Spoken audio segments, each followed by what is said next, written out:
Achekai, Anokai. Ibe om nanani wa ibe om nanani anduye. Nyogote nyogomanda andilula, c'est de la qualité. Nyogote nyogomanda andilula, c'est le numéro 1. Sokononala, abe mana mana, halikene malala, abe mana mana ke. Ukasi manko, c'est recommandé. Ukasi manko, c'est de la qualité. Anti paratelima, chenyuma, songo da matemedia, songo da matemedia. Anti paratelima, telima wa daka di tro. Sojo la la fiera, pendirike la la fiera. Ibe om nanani hera, mali on se verra. Andu intérieur, indox, andu extérieur. Exdox, songo da matemedia do. Anisi mankol, abara no kanyine, abeja teliala, abika so nuguya, songo da matemedia. Bara no kanyi, ibi bara no kanyi, sogo no tani kene mata, abara no kanyi, ibi ibi ibi ibi ibi ibi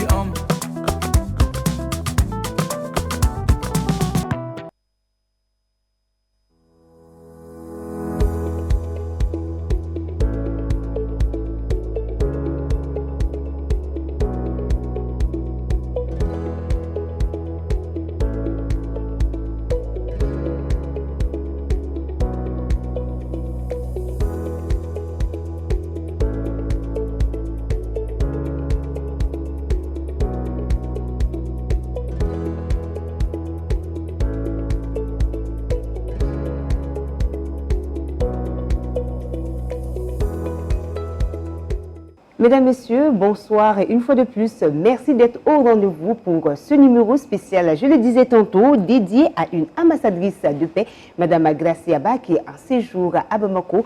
Bonsoir à Madame Graciaba. Bonsoir Madame. Merci d'avoir accepté notre invitation. C'est moi qui vous remercie, c'est moi. Je le disais tantôt, vous êtes en séjour à Bamako depuis quelques jours. Comment a été ce temps dans la ville des Trois-Caïmans? Merci pour la question, mais déjà je voudrais d'entrée de jeu remercier Advance TV. J'avoue que j'ai été très impressionnée par l'accueil, mais surtout par la qualité de l'installation de Advance TV qui certes existe depuis peu, mais je crois et j'en ai même la ferme conviction que d'ici peu, cette télé se fera entendre au-delà des nations. C'est le lieu pour moi de remercier le directeur général qui a bien voulu m'associer à ce moment de qualité et vous aussi par ricochet et toute la direction qui supervise ce moment. Alors mon séjour se passe très bien, l'accueil est formidable, je me sens bien, je me sens chez moi et j'ai même eu un nom, je m'appelle Fatoumata. Ah oui. Fatoumata, on m'a dit que c'est une des filles du prophète. Voilà, donc je suis privilégiée, seulement qu'à côté de Fatoumata, il faut un nom. Un nom de famille, oui. Voilà, il faut un patronyme. Alors, je le cherche, mais je pense qu'avant mon départ, je l'aurai. Sinon, je me sens bien et je vous remercie. Merci déjà, Madame Fatoumata Grace, j'ai envie de le dire. Absolument. Donc, parlons de vous. Vous êtes ingénieur marketing et commerce international. Du moins, ça, c'est la partie visible de l'expert. J'ai envie de savoir qui est réellement Madame Grace Yaba. Alors, Madame Grace Yaba, c'est une femme. Femme avec petit f, modestement, en prise de volonté de réussir et de réussite.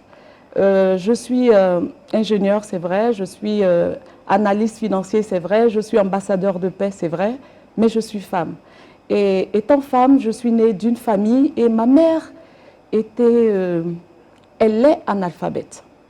Mais nonobstant ce facteur qui pourrait être bloquant, elle s'est battue, elle a réalisé et elle m'a appris qu'on ne réussit que par le travail.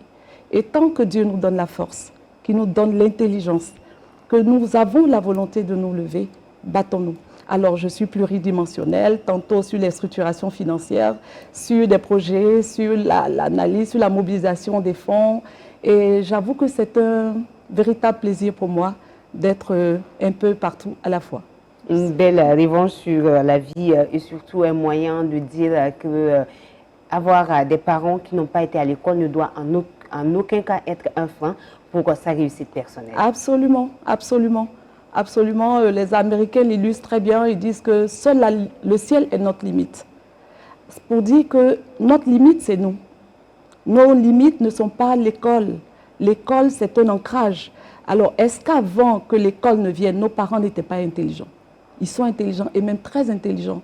Et j'ai beaucoup de respect pour tous ceux-là qui sont autodidactes, qui se sont formés au fur et à mesure des circonstances, des événements, mais surtout par cette rage intérieure de vouloir réussir. Ils ont appris, ils se sont confondus, ils se sont fondus dans la masse et aujourd'hui, ils écrivent de très très belles histoires. Au Mali, il y a plein de personnes comme ça pour lesquelles j'ai énormément de respect, qui n'ont pas été à l'école, mais qui sont des personnes brillantes. Et quand vous discutez avec ces personnes, elles ont un QI très très très élevé. Absolument. Et c'est à saluer. Voilà, l'école ne doit pas être un frein. On peut s'en inspirer, mais la vraie valeur, elle est intrinsèque. La vraie valeur est intrinsèque. Parlons à présent de vos expertises. Vous êtes notamment experte en matière de conseil, investissement, en structuration financière, en administration d'entreprise, consultante en stratégie, mais et surtout, vous faites de l'intermédiation en levée de fonds. Moi, la question que je pose, c'est comment vous faites? Avec autant de casquettes, comment est-ce que vous faites? Non, non, non, je pense que c'est la grâce de Dieu. Et je vous l'ai dit tantôt que déjà, j'ai été formée pour apporter. Je suis ingénieur marketing, c'est vrai, commerce, c'est vrai, mais c'est un domaine qui est très très large et très vaste, dans lequel on peut faire de l'intermédiation financière, de la structuration financière, on peut accompagner et on peut se former. Ce n'est pas fermé, c'est pas clos. Alors comment est-ce que j'arrive à faire tout ça? Je ne sais pas. Je pense que c'est la grâce de Dieu. Et je suis omnibulée par le challenge. J'aime bien le challenge, j'aime bien carburer aux objectifs. Et quand l'objectif est noble, quand la mission est noble, j'y vais, je retrousse mes manches et puis allez, pap, on part. Il faut y aller. On y va. Au-delà de vos expertises, vous êtes aussi chef d'entreprise accompli. En tant que femme, j'imagine que votre parcours dans l'entrepreneuriat n'a pas dû être un long fleuve tranquille. Ah, ça, je peux. Et je vous dirais que j'insiste sur ce point. Vous savez, nos cultures, nos civilisations, notre société actuelle stigmatise un peu la femme. Hein? Parce que quand une femme arrive, qu'elle a des atouts extérieurs, l'autre qui est en face est plus attiré par ses atouts. Alors, comment est-ce qu'en tant que femme, on arrive à faire passer l'intellect, la profondeur au-dessus du physique, du visible? C'est toute la question. D'abord, il ne faut pas venir en montrant ses atouts physiques. Il faut surtout faire jouer ce que vous avez à l'intérieur. Qu'est-ce que vous avez à l'intérieur? Et c'est ce que vous avez à l'intérieur qui crée la valeur. Et c'est ce qui crée le respect. Donc, fort de cela, vous partez avec une âme. Déjà en tant que femme, c'est des atouts assez intéressants. Mais surtout, lorsque la tête est pleine, ça donne plus de charme. Alors, comment est-ce que j'arrive à coordonner un peu tout ça? Je peux vous dire seulement que j'ai Dieu. J'ai Dieu dans ma vie. Et durant mon parcours, qui n'a pas été un long fleuve tranquille, pour reprendre vos propres thèmes, j'ai eu des bas. J'ai eu des bas, j'ai pleuré. J'ai dit, je ne veux plus. Et j'ai retroussé mes manches. J'ai pensé à ce que ma mère me disait. J'ai pensé à ce que mon Dieu me disait. Il a dit, je ne t'ai pas dit que ça sera facile, mais j'ai dit que tu réussiras. Si tu es dans le droit chemin, si tu as des objectifs nobles, si tu y restes loyal et fidèle à toi-même et à tes idéaux, je serai avec toi. Alors, je finis de pleurer, je me sers de ce qui s'est passé, et puis je retrousse les manches et j'y vais. Alors, l'entrepreneuriat, ce n'est pas facile, c'est vrai, mais c'est une belle histoire. C'est une histoire de rencontre. On va à la rencontre de l'autre, on arrive à structurer un projet, on arrive à donner corps et vie à une personne et à un projet. À partir de là, on lui transmet quelque chose. Et notre satisfaction, à partir de cet instant, devient effective. Voilà ce qui me fait carburer. Vous en avez de la matière, il faut le reconnaître.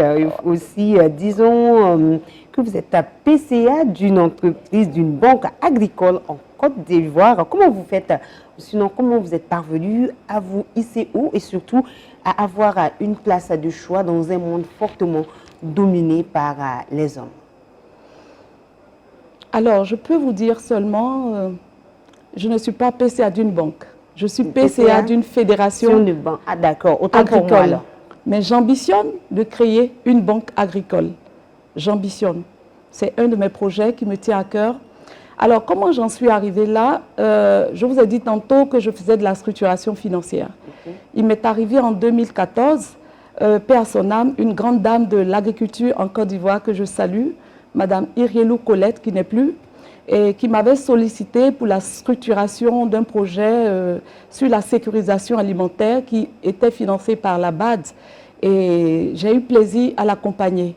Et je pense, par la grâce de Dieu, qu'à la fin de cette structuration, le projet a pris forme, a vu le jour, et on a même obtenu cette année-là le prix de l'excellence de la meilleure société agricole de Côte d'Ivoire.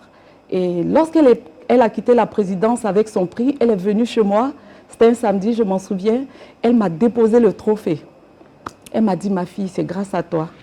Depuis 35 ans, j'existe, j'ai servi auprès de plusieurs personnalités, et aujourd'hui, on me décerne ce prix, on reconnaît mon travail.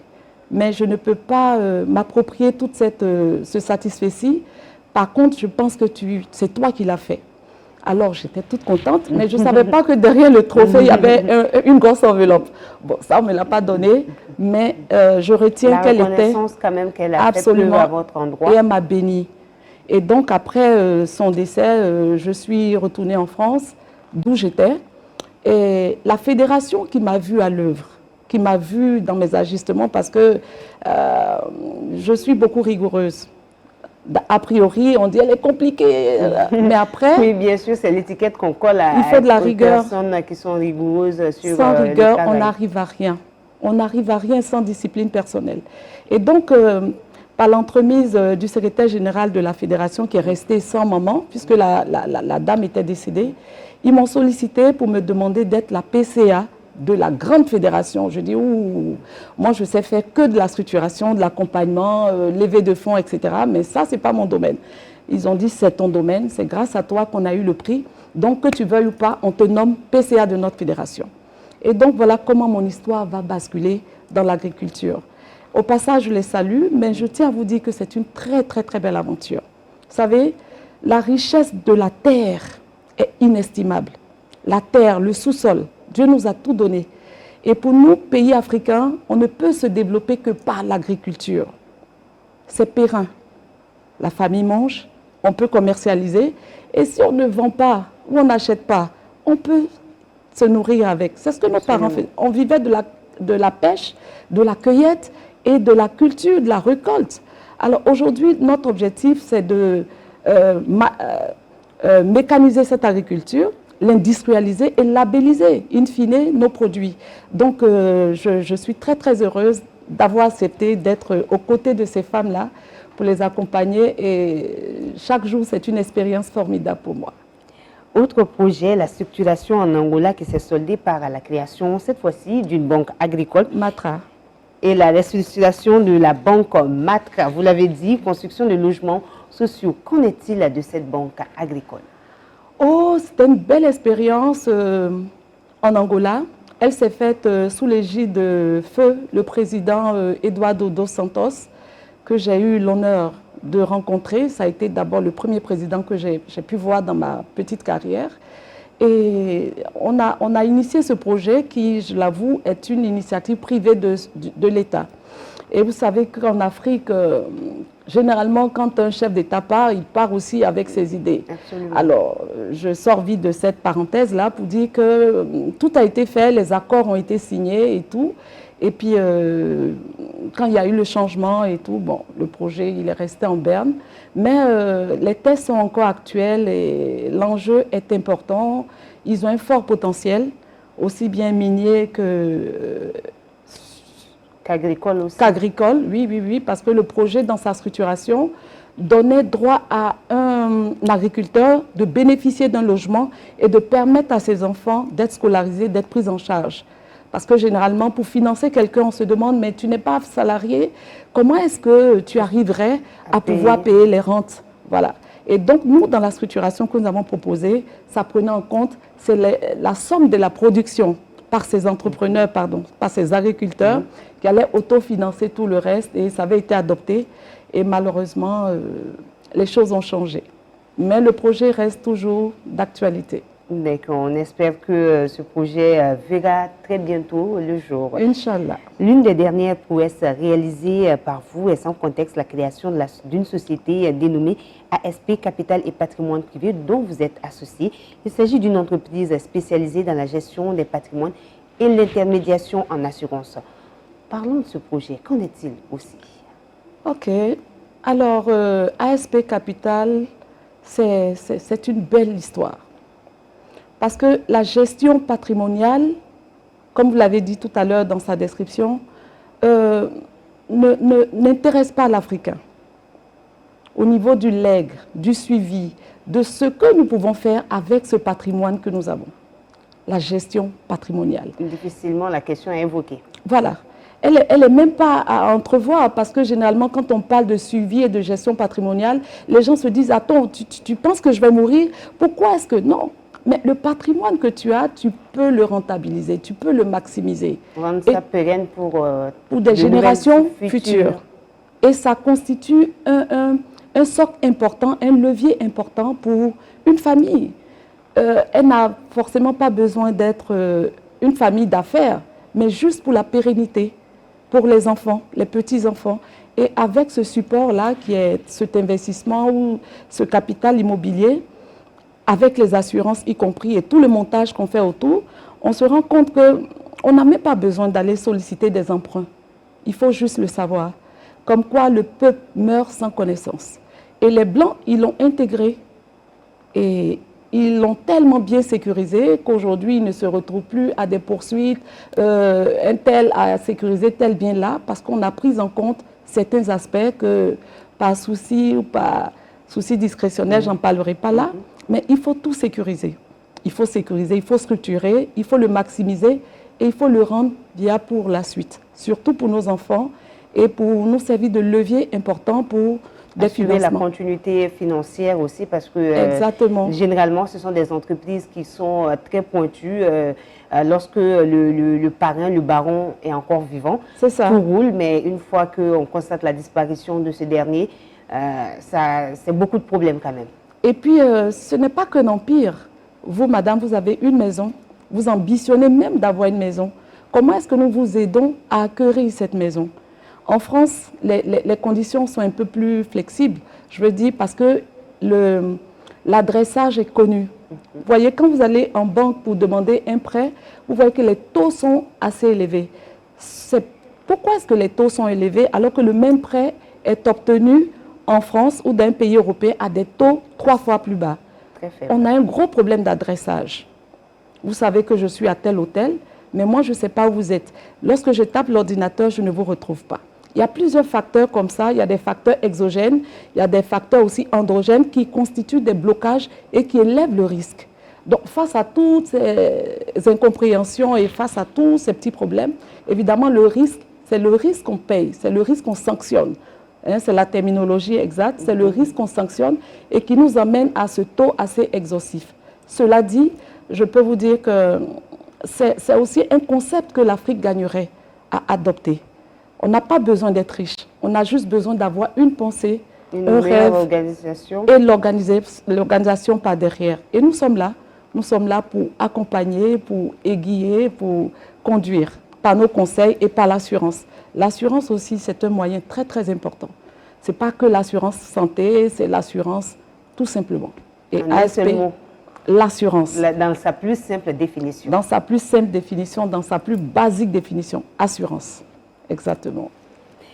Alors, Madame Gracia Ba, vous êtes également ambassadeur de paix depuis 2023. On peut savoir quelles sont les missions quand même que vous êtes assignée, parce qu'on vous donne la distinction, mais en tant que femme, en tant que personnalité publique, comment est-ce que vous arriverez, selon vous, à faire en sorte que l'Afrique puisse avoir une paix durable?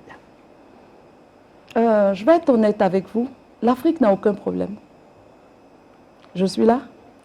Absolument. Je suis là. Je suis ivoirienne, je suis là. On n'a aucun problème.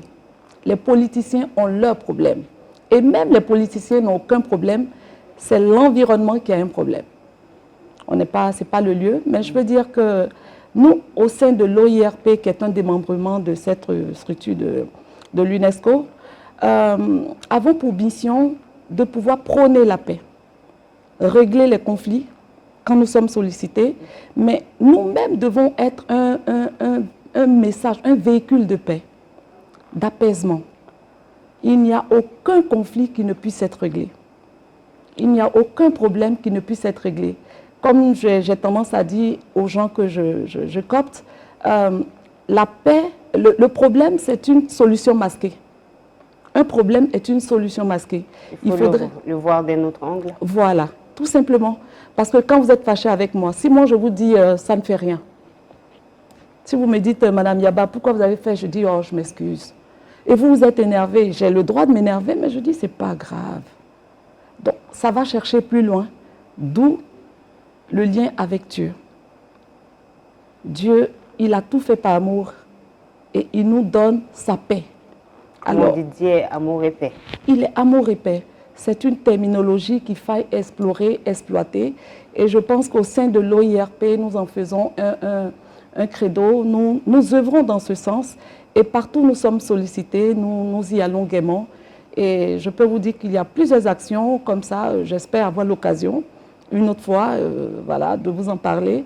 Mais c'est un plaisir d'être ambassadeur de paix. C'est un honneur. C'est un honneur. Un honneur d'être ambassadeur de paix. Vous l'avez évoqué dès le début de cet entretien concernant la place de Dieu dans votre vie. À chaque question, la notion revient. J'ai quand même envie de savoir sur cette note un peu plus légère, moins formelle, mais plus personnelle, votre rapport avec Dieu dans tout ce que vous faites. Ah, très, très, très belle question. Alors, je vous ai dit que Dieu a créé ce monde par la parole. Il a dit que la terre soit et elle fut. On bénit par la parole. On peut aussi maudire, je ne le conseille pas, par la parole. Et ça veut dire que Dieu, il est omnipotent, il est omniscient. Il est tout, il est au début et il est à la fin. Et quand vous l'intégrez dans tout ce que vous faites, quelles que soient les difficultés, quels que soient les ombrages, puisque vous êtes pour lui, puisque vous êtes avec lui, il en fait son affaire.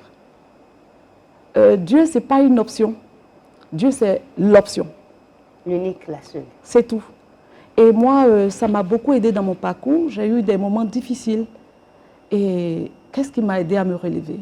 Qu'est-ce qui m'a aidé malgré que je ne sois pas, je n'ai pas la science infuse, je n'ai pas la seule capacité, mais que je sois sollicitée un peu partout, qu'on ait besoin de moi. Je pense que c'est la grâce de Dieu.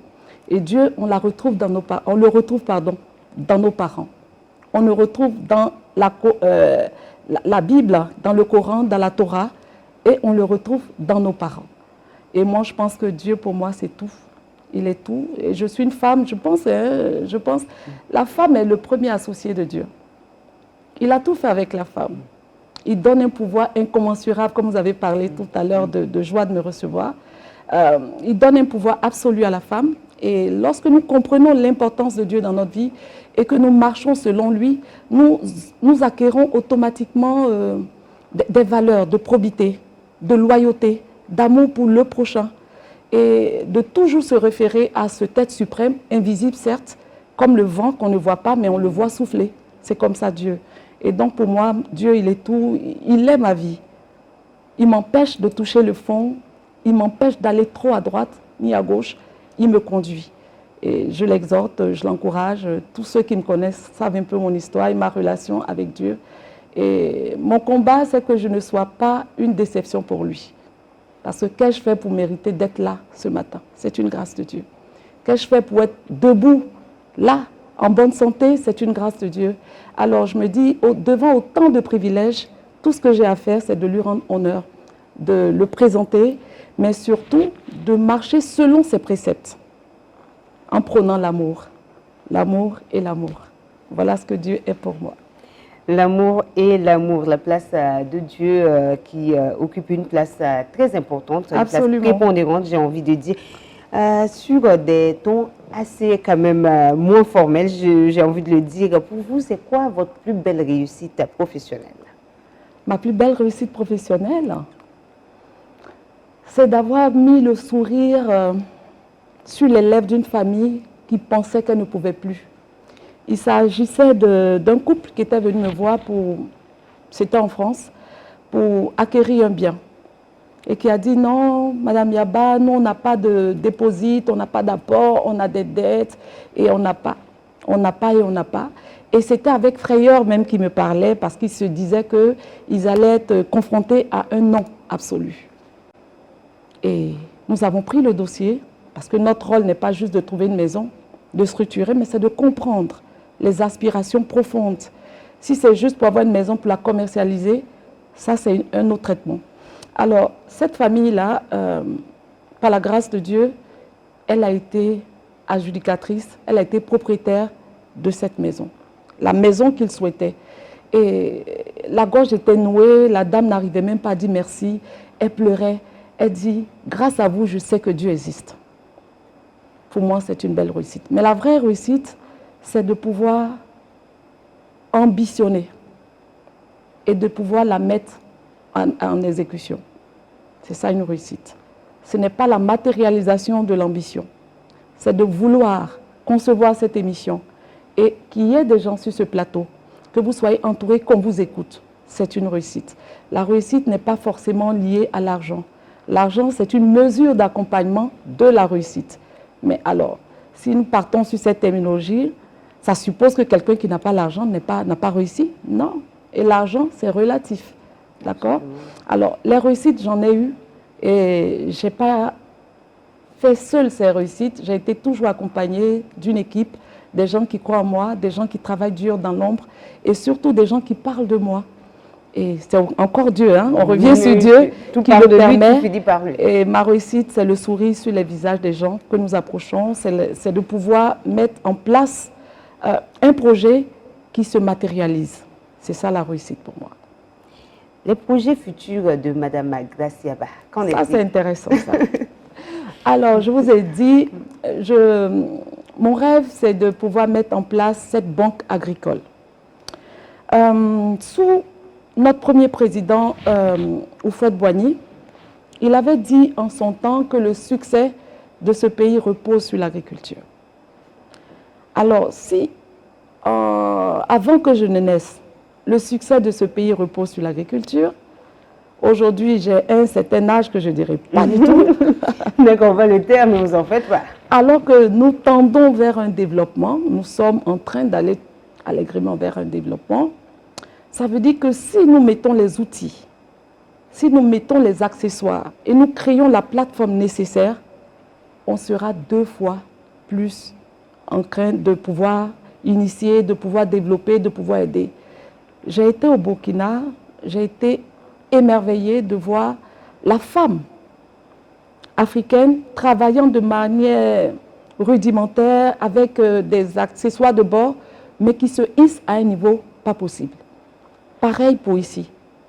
Ça veut dire que l'agriculture, pour moi, le fonio, le mil, le blé, le maïs, le cacao pour certaines régions, le café, je ne parle pas des cultures de rente, je parle même des cultures vivrières. Il faille que nous soyons encadrés par une structure bancaire pour répondre favorablement aux demandes, parce que nous produisons pour exporter, nous produisons pour consommer, nous produisons pour vendre. Et si nous n'avons pas cet accompagnement-là, qui se retrouve dans une structure financière, ça serait difficile pour l'ouvrier, pardon, pour le cultivateur, l'agriculteur, de pouvoir comment je pourrais dire, pouvoir vraiment s'exprimer.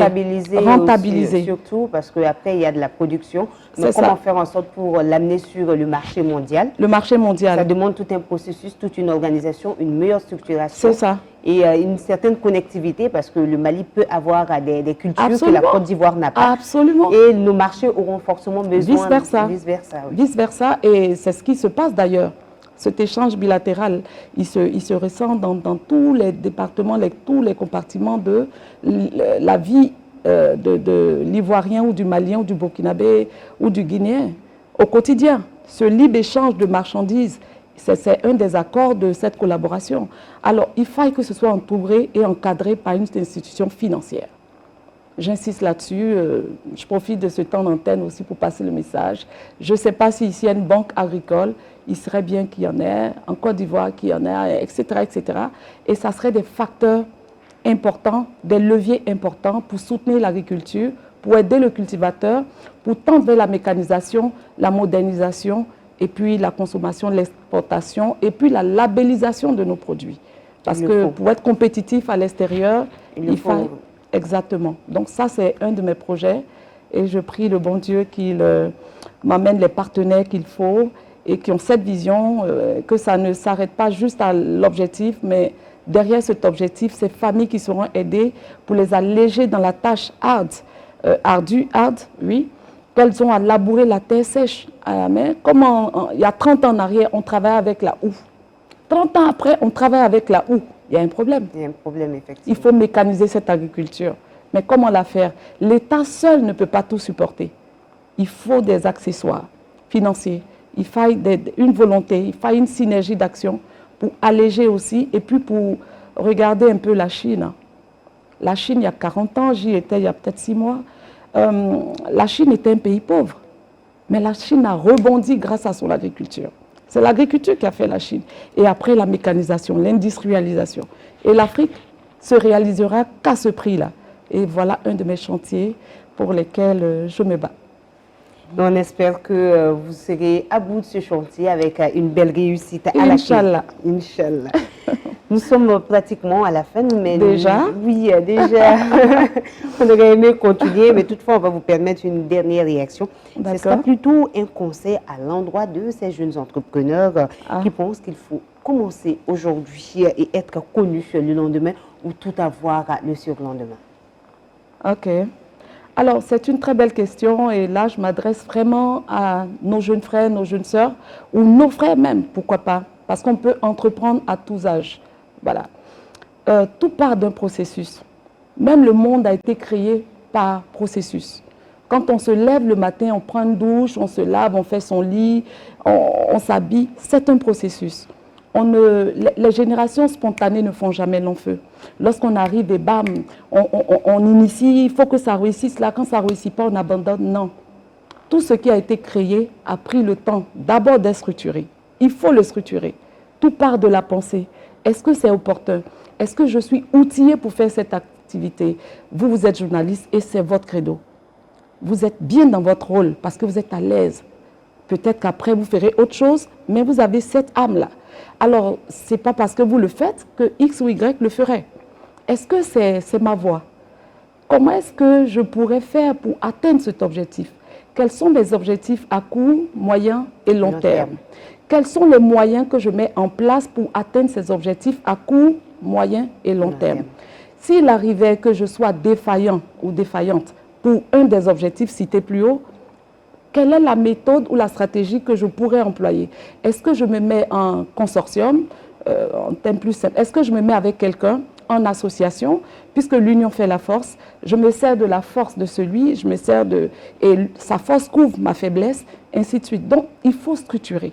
Quel que soit le projet, quelle que soit l'ambition que vous avez, il faut d'abord le structurer. Faire un business plan, un business model, une étude de marché, et à partir de là, vous démarrez tout doucement. Qui va lentement, va sûrement. Voilà, en minimisant les risques et surtout, aller doucement vous permet de ne pas chuter. Aller tout doucement, après un petit temps, faire une petite analyse, à mi-parcours où j'en suis, qu'est-ce qu'il faille renforcer, une évaluation de son parcours, qu'est-ce que je dois renforcer, qu'est-ce que je dois... Donc, c'est tout un processus et à ces personnes-là qui décideraient de se lancer dans l'entrepreneuriat, il faut pas abandonner. Je pense que c'est une bonne décision, mais il faut s'entourer. Il faut s'entourer des bonnes connaissances, des bonnes expertises et il faut avoir une bonne dose de courage parce que ce n'est pas facile. C'est pas facile, mais à cœur vaillant, rien n'est impossible. Voilà. Merci beaucoup, Madame Graciaba. C'est moi. Graciaba. Fatoumata, s'il vous plaît. Madame Fatoumata Graciaba d'avoir accepté notre invitation. Je rappelle, vous êtes en ce jour à Bamako depuis quelques jours. Vous êtes de passage à Advance TV pour quand même parler de votre parcours qui est fort intéressant. On a juste évoqué, j'ai envie de le dire, la partie visible de l'iceberg.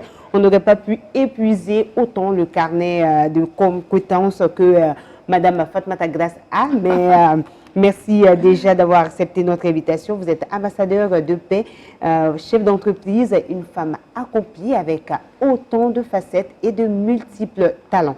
Merci à vous, chers téléspectateurs, chers internautes, d'avoir suivi ce numéro dédié à une femme d'exception.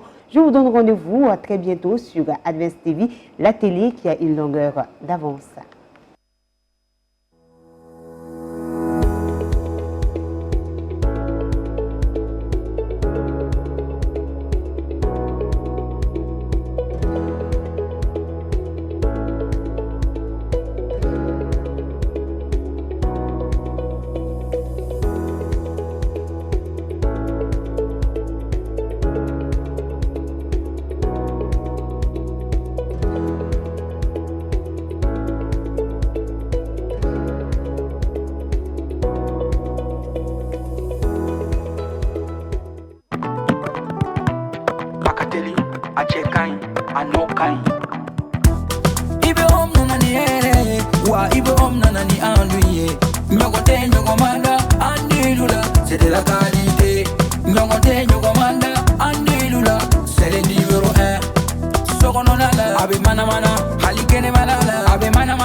Ibi om,